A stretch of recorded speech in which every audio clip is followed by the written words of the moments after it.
সেই কখন থেকে এই পুস্তকটিকে দেখছি, কিন্তু এর থেকে আমি কোনো জ্ঞান লাভ করতেই পারছি না। এবার আপনি বলবেন যে আজ কেমন বিচিত্র কথা বলছি আমি। যদি এই পুস্তক থেকে আমাকে জ্ঞান লাভ করতে হয়, তাহলে শুধুই তাকিয়ে থাকলে হবে না।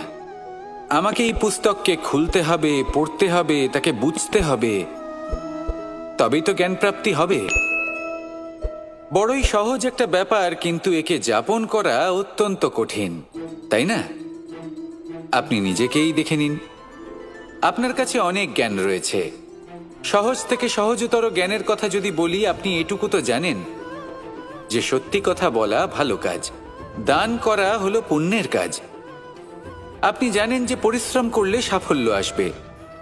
এই জ্ঞান তো আমাদের কাছে রয়েছে, এমন অনেক জ্ঞান আমাদের কাছে রয়েছে, কিন্তু আলস্যের কারণে, অবহেলা করে আমরা শুধু এই জ্ঞান প্রয়োগ করতে পারি না, এই জ্ঞান যাপন করতে পারি না, একে আচরণে প্রয়োগ করতে পারি না। সেই জন্য দুঃখী হয়ে যাই। তাই আপনার কাছে যা যা জ্ঞান আছে, যা যা জ্ঞান আপনি লাভ করেছেন, সেই জ্ঞান যাপন করা শুরু করুন, জীবনে প্রয়োগ করতে শুরু করুন। এই মন প্রত্যেকটি মুহূর্তে প্রসন্ন থাকবে, আর লক্ষ্যপ্রাপ্ত করে এই মন বলবে, রাধা রাধা। আমি এইভাবে প্রত্যেক দিন নিজের সাথে কিছুটা সময় অতিবাহিত করি, সুচিন্তা করি, কারণ আমি এটা মনে করি যে আমার প্রতিদ্বন্দ্বী অন্য কেউ নয়, বরং আমি নিজেই। আর আমি চেষ্টা করি যে আমি যেন নিজেকে নিজের থেকে বেশি শ্রেষ্ঠ করে তুলতে পারি। তাই প্রতিদিন আমি আকলন করি নিজের কর্মের, যে কাল আমি কি উচিত করেছি, কি অনুচিত করেছি, যে ভুল আমি করেছি তা আজকে কি করে শুধরে নিতে পারি। যে শ্রেষ্ঠ কর্ম আমি কাল করেছি, আজও সেই শ্রেষ্ঠ কর্ম আমাকে করতে হবে। শুধু এই প্রক্রিয়াতেই আমি নিজেকে শ্রেষ্ঠ ব্যক্তি, শ্রেষ্ঠ রাজা, একজন শ্রেষ্ঠ পিতা, পুত্র করে তুলি। এইভাবেই আমি একজন শ্রেষ্ঠ মানুষ হয়ে উঠি। আপনিও এই কথা মনে রাখবেন যে আপনার প্রতিস্পর্ধা অন্য কারোর সাথে নয়, বরং নিজের সাথে। তাই নিজের কর্মের আকলন করুন, নিজের মধ্যে যে দোষ আছে তা ত্যাগ করুন, নিজেকে শুধরে ফেলুন। এই মন সবসময় সুপ্রসন্ন থাকবে এবং লক্ষ্য প্রাপ্ত করে বলবে, রাধা রাধা। সকলে আমাকে জিজ্ঞেস করেন যে কৃষ্ণ, তুমি সবসময় হাসি মুখে কি করে থাকো, এত প্রসন্ন কি করে থাকো তুমি? এই সমগ্র সংসারে চতুর্দিকে সমস্যা রয়েছে, দুঃখ রয়েছে, তাও হাসি মুখে কি করে থাকো? সত্যি কথাই বটে, এই সংসারে চারিদিকেই দুঃখ রয়েছে, প্রত্যেকের জীবনে সমস্যা রয়েছে। কৃষ্ণের জীবনে একটু বেশি সমস্যা রয়েছে, তাও আমি হাসতে থাকি। কেন? কারণ হলো প্রেম। আমার সমস্ত মনোযোগ কেন্দ্রীভূত থাকে সেই প্রেমের প্রতি যা আমি পেয়ে থাকি। যেমন রাধার প্রেম, দ্বারকার প্রেম, দাদার প্রেম, স্ত্রীর প্রেম, পুত্রের প্রেম, মাতা পিতার প্রেম আদি ইত্যাদি। আমার মনোযোগ এই প্রেমের প্রতি কেন্দ্রীভূত থাকে। আর যখনই আমি এই প্রেমের কথা স্মরণ করি, মুখে দুশ্চিন্তা অথবা দুঃখের আবেগ দেখা অসম্ভব ব্যাপার। শুধু এটাই হলো রহস্য কৃষ্ণের হাসি মুখে থাকার, তার হাসির রহস্য। আপনিও জীবনে এটাই করুন। আপনি জীবনে যে ভালোবাসা পেয়েছেন তার প্রতি মনোনিবেশ করুন। ধন্যবাদ জানান সেই প্রেমকে, ধন্যবাদ জানান সেই সকল ছোট ছোট বস্তুকে যা আপনি জীবনে পেয়েছেন। আমি নিশ্চিত রূপে বলতে পারি যে আপনার সমস্ত জীবন বদলে যাবে। সংকল্প করুন যে আপনি এই জীবনে শুধু প্রেম বিতরণ করবেন। এই মন জীবনের প্রত্যেক মুহূর্তে প্রসন্ন থাকবে আর আনন্দ সহকারে বলবে, রাধা রাধা। কখনো কোনো বৃক্ষকে দেখেছেন? এই ধরিত্রী থেকে ততটুকুই জল নেয় যতটুকু তার প্রয়োজন। কোনো প্রাণীকে দেখুন, এই প্রকৃতি থেকে ততটুকুই খাবার গ্রহণ করবে যতটুকু তার খিদে রয়েছে। খিদে মিটে গেলে আর খাবে না।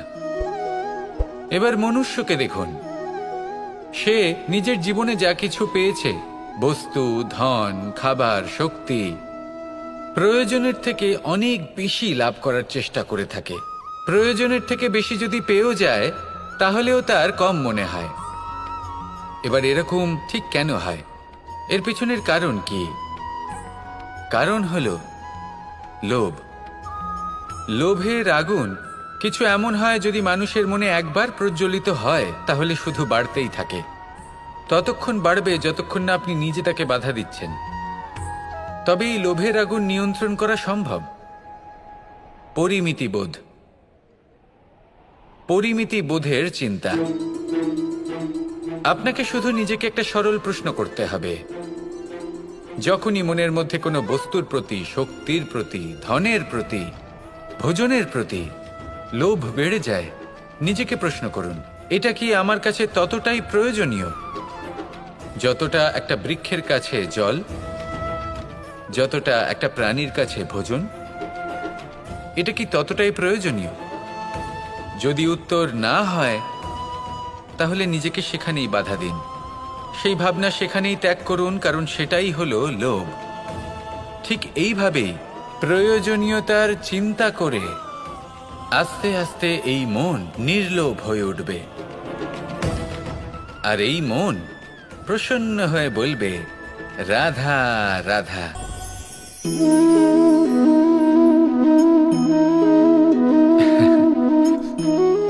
ঘুমের মধ্যে আমরা বিভিন্ন ধরনের স্বপ্ন দেখি, কিছু সুখের, কিছু দুঃখের, কিছু অত্যন্ত ভয়ানক।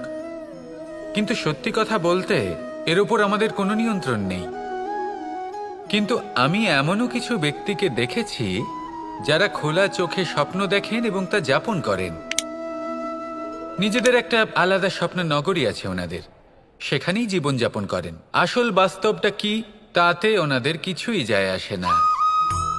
এমন কিছু মানুষ আছেন যাদের কাছে বিন্দুমাত্র জ্ঞান নেই, সে না হয় ঠিক আছে, কিন্তু জ্ঞান এমনভাবে প্রদান করবেন যে মনে হবে সংসারের সমস্ত জ্ঞান তাদের কাছেই রয়েছে।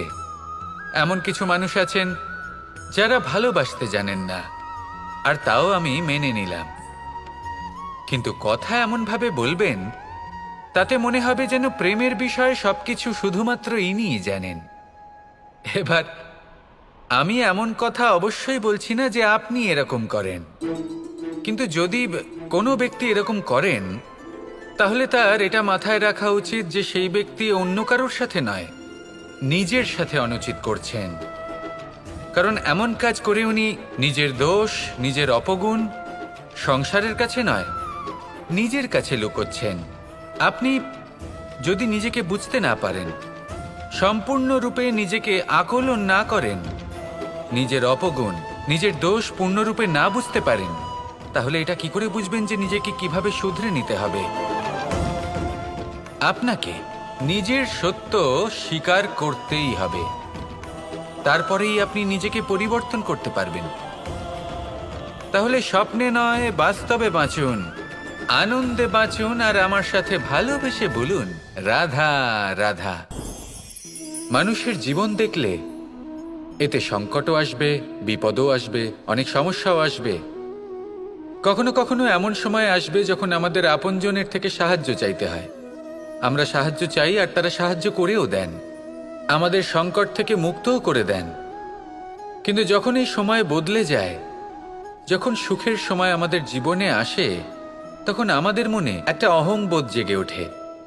মনে হয় উপকার আবার কি, সেই ব্যক্তি সাহায্য করেছিলেন তাতে কি, উনি তো নিজের কর্তব্য পালন করছিলেন। সেই ব্যক্তি আমাদের ধন দিয়েছিলেন যখন প্রয়োজন ছিল, তো আমরা সেই ধন তো ফিরিয়ে দিয়েছি, উপকার কিসের? এই ভাবনা অনুচিত। যদি কোনো ব্যক্তি আপনাকে সাহায্য করে থাকে যখন কেউ করেনি, যখন আপনার সবথেকে বেশি প্রয়োজন ছিল, সেই সাহায্য অমূল্য, আর সেটা উপকারী বটে। যদি কেউ উপকার করেন তাহলে বিনম্র চিত্তে ভালোবেসে আজীবন তার উপকারের প্রতি কৃতজ্ঞ থাকুন। কারণ সত্যি কথা বলতে এই সংসারে উপকার করার মতো ব্যক্তি খুব কম রয়েছেন, আর উপকারীর কথা মনে রাখেন এমন কৃতজ্ঞ ব্যক্তি আরও কম। সেই জন্য জীবনে কৃতজ্ঞ থাকুন আর আমার সাথে ভালোবেসে বলুন, রাধা রাধা।